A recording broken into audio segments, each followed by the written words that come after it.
Assalamualaikum warahmatullahi wabarakatuh. Alhamdulillahilladzi hadana subulas salam wa afhamana bisyari'ati khairil anam. Ashhadu an la ilaha illallah wahdahu la syarikalah dzul jalali wal ikram. Wa ashhadu anna sayyidana wa nabiyyana Muhammadan abduhu wa rasuluh. Allahumma salli wa sallim wa barik ala sayyidina Muhammadin wa ala alihi wa ashabihi wattabi'ina wa tabi'it tabi'in bi ihsanin ila yaumiddin, amma ba'du. Bismillahirrahmanirrahim. Rabbi syrah li sadri wa yassir li amri wahlul 'uqdatam min lisani yafqahu qawli. Saudara-saudara kaum muslimin wal muslimat rahimakumullah, marilah kita buka pengajian ini dengan bacaan basmalah. Bismillahirrahmanirrahim.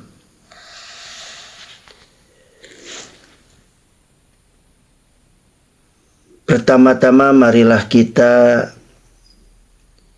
senantiasa bersyukur kepada Allah Subhanahu wa ta'ala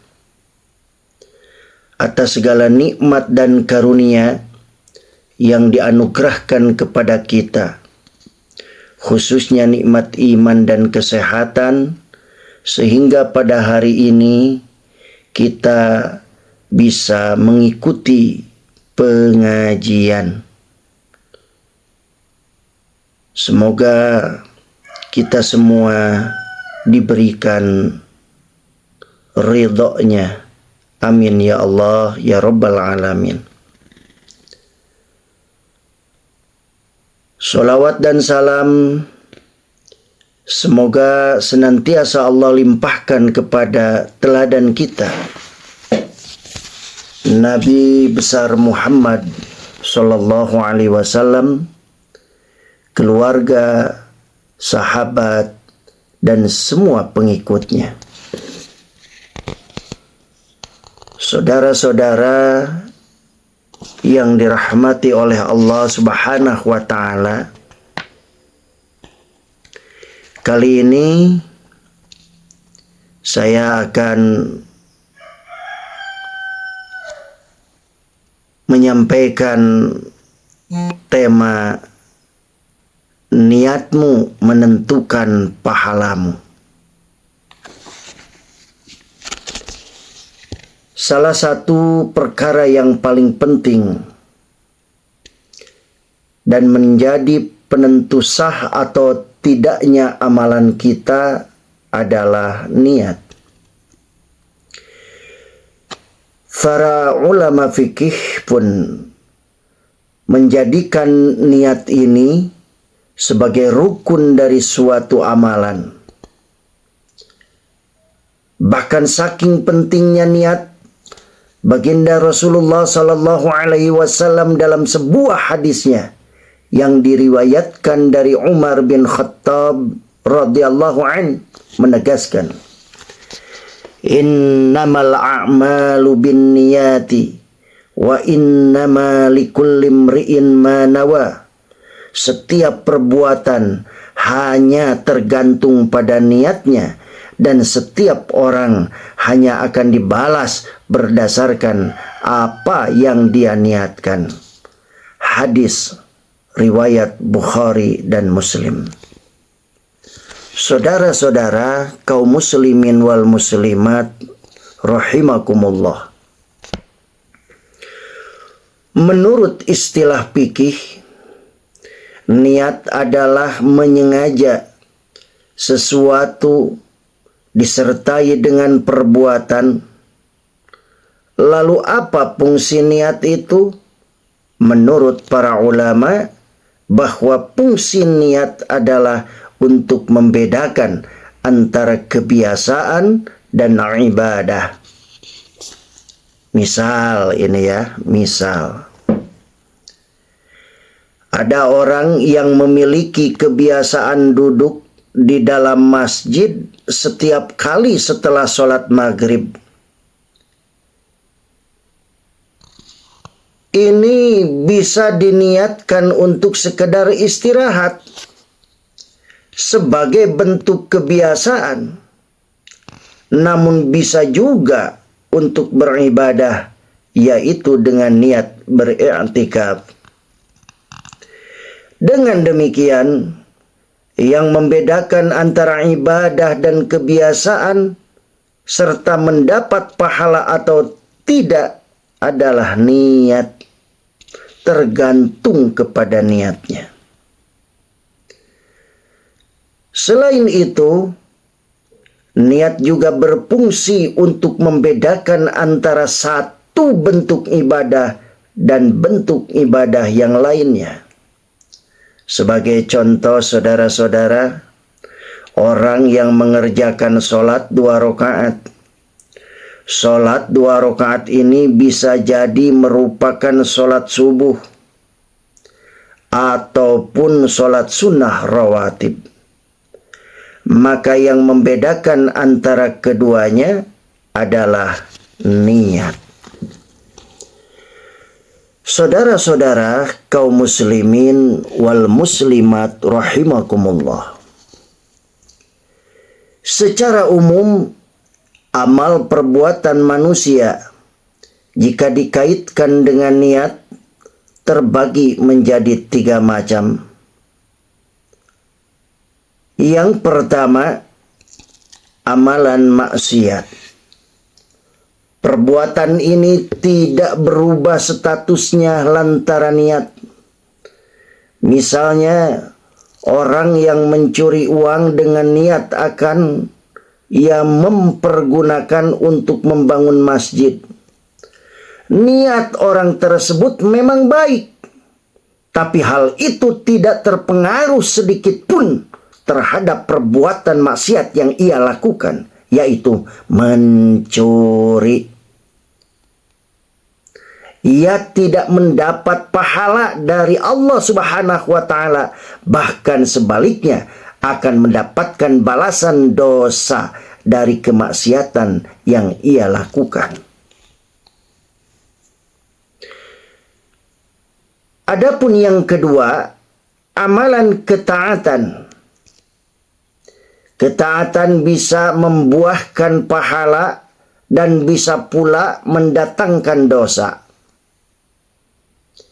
Ia akan membuahkan pahala jika orang melakukannya dengan niat ikhlas dan sesuai dengan tuntunan Rasulullah Sallallahu Alaihi Wasallam. Namun bila ia melakukannya karena pamer, ria, maka ketaatan itu berubah menjadi perbuatan maksiat. Misal, ya.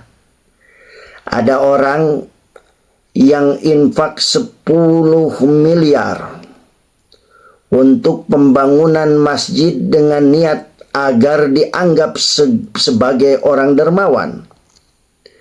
Maka perbuatan ini tidak membuahkan pahala, bahkan mendatangkan dosa. Lain halnya bila infaknya tersebut ia niatkan untuk mencari keridhaan Allah Subhanahu wa Ta'ala, maka ia akan memperoleh pahala yang berlipat ganda dari Allah Subhanahu wa Ta'ala.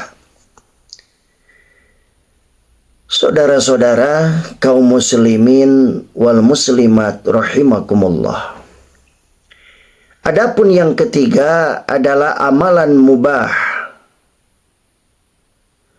Mubah adalah suatu amalan yang tidak diperintahkan dan tidak pula dilarang dalam Islam.